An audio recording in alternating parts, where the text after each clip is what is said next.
Assalamualaikum warahmatullahi wabarakatuh. Perkenalkan, nama saya Karisma Trinika Febrianti, NIM 158 dari Program Studi Agribisnis Fakultas Pertanian Universitas Trunojaya Madura.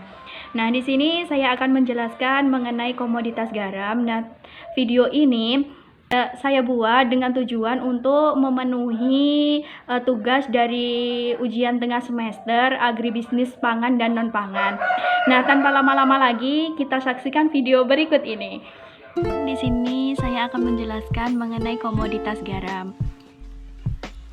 Di sini ada beberapa pokok pembahasan. Yang pertama mengenai pengertian komoditas garam, yang kedua ada potensi komoditas garam, yang ketiga ada permasalahan komoditas garam, yang keempat ada ketenagakerjaan industri garam, yang kelima ada regulasi harga garam.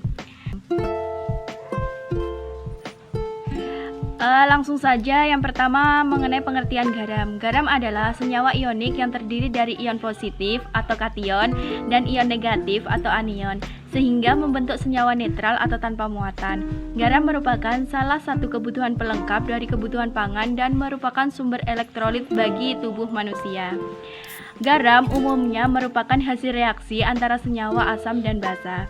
Bentuknya padat, biasanya seperti kristal, sedangkan dalam bentuk larutan, unsur-unsur penyusun garam akan mengion kembali dan membuat larutan ini dapat menghantarkan listrik.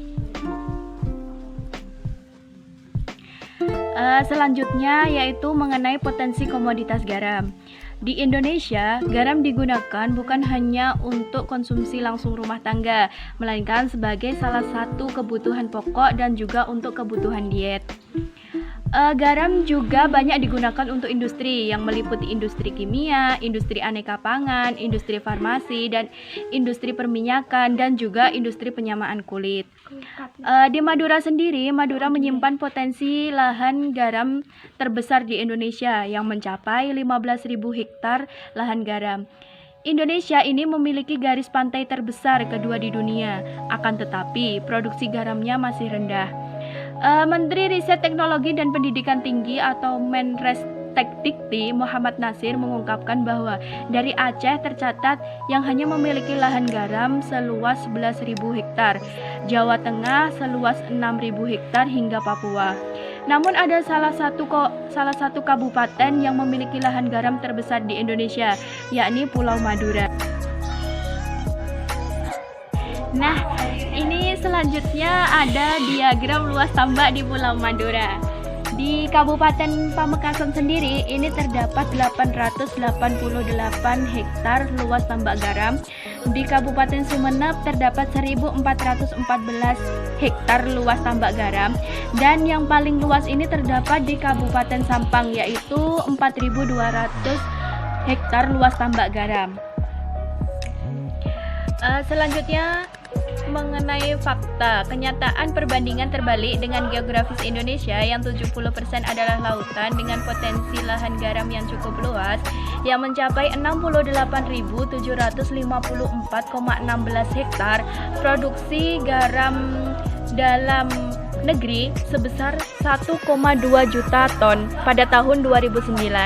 Nyatanya tidak mampu memenuhi kebutuhan konsumsi yang mencapai 2,8 juta ton. Data di Sperindak tahun 2009, produksi garam dalam negeri sekitar 1,2 juta ton, sementara kebutuhan mencapai 2,8 juta ton. Selebihnya, sebagian besar kebutuhan industri ini bisa dicapai melalui impor dari sejumlah negara seperti Australia, Cina, dan India. Justru negara seperti Cina dan India yang geografisnya kurang mendukung menjadi penghasil garam terbesar di dunia. Selanjutnya permasalahan dalam industri garam. Yang pertama ada pemanfaatan lahan garam potensial yang belum 100%. Nah, ini maksudnya apa? Dari total 68.754,16 hektar lahan garam potensial pada tahun 2009 baru sekitar 25.702,06 hektar yang dimanfaatkan. Yang kedua, lemahnya para petani garam dalam upaya menghasilkan garam kualitas unggul. Nah, petani ini belum mampu menghasilkan garam unggul seperti yang dihasilkan oleh PT Garam Persero Indonesia. Yang ketiga, harga garam impor yang relatif murah. Nah, murahnya harga garam impor ini menyebabkan harga garam lokal terpaksa mengikuti harga. Murahnya harga garam membuat petani garam rakyat kian menjerit dan mengingat kualitas yang masih di nomor sekian. Di sini ada data Kementerian Kelautan dan Perikanan atau KKP tahun 2012 menyebutkan kebutuhan garam dalam negeri sebanyak 1,44 juta ton. Adapun total produksi garam nasional sebesar 2,97 juta ton. Meski surplus Indonesia masih mengimpor garam lantaran produksi lokal tidak terserap sempurna. Nah, salah satu yang menjadi penyebab panen garam ini tidak sempurna yaitu cuaca, karena cuaca menyebabkan panen garam ini tidak menentu. Selain itu, hasil panen tambak tradisional dinilai tidak memenuhi syarat untuk masuk ke pasar besar. Di antara garam impor yang masuk Indonesia, yang terbesar berasal dari Australia, yaitu sebesar 1,2 juta ton dengan nilai 65,2 juta dolar Amerika. Sedangkan Singapura menyumbang angka impor garam sebesar 24.000 ton dengan nilai 1,4 juta dolar Amerika. Sungguh ironis, kita mengimpor garam asal Singapura, sedangkan negeri kita ini luas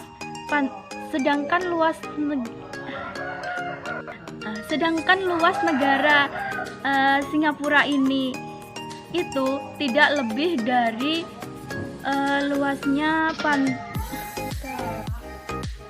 sungguh ironis, kita mengimpor garam asal Singapura, sedangkan negeri yang bahkan luas pantainya tidak lebih besar dari Pulau Madura.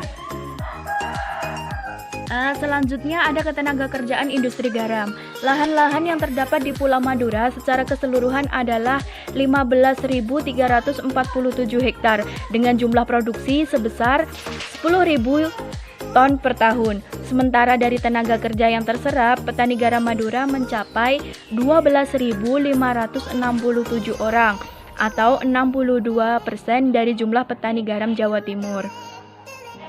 Nah, di Pamekasan sendiri, di sektor usaha produksi garam saja, jumlah tenaga kerja yang diserap di bidang ini berdasarkan data Komisi Garam Pamekasan sebanyak 50.412 orang. Tenaga kerja setiap tahunnya dengan asumsi sebanyak 6 tenaga kerja dalam 1 hektar tambak garam. 50.412 tenaga kerja yang terserap itu meliputi 39.012 tenaga kerja terserap pada pengelolaan produksi garam rakyat, sedangkan 11.400 tenaga kerja sisanya pada pengelolaan tambak garam milik PT Garam. Nah, selanjutnya regulasi harga penjualan garam. Peraturan Direktur Jenderal Perdagangan Luar Negeri nomor 02/Daglu/Per/5/2011 tentang penetapan harga penjualan garam di tingkat petani garam. Harga penjualan untuk jenis garam KP1 dan KP2 yang dijual dalam bentuk curah di atas truk di titik-titik pengumpul.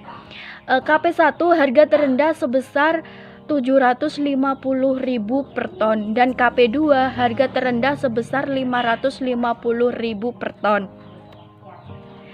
Sekian dan terima kasih. Nah, itu tadi penjelasan sedikit mengenai komoditas garam. Kurang lebihnya saya mohon maaf karena kesalahan datangnya dari saya dan kebenaran hanya milik Allah semata. Nah, buat teman-teman jangan lupa like, komen, dan subscribe untuk membantu nilai UTS saya. Terima kasih. Wassalamualaikum warahmatullahi wabarakatuh.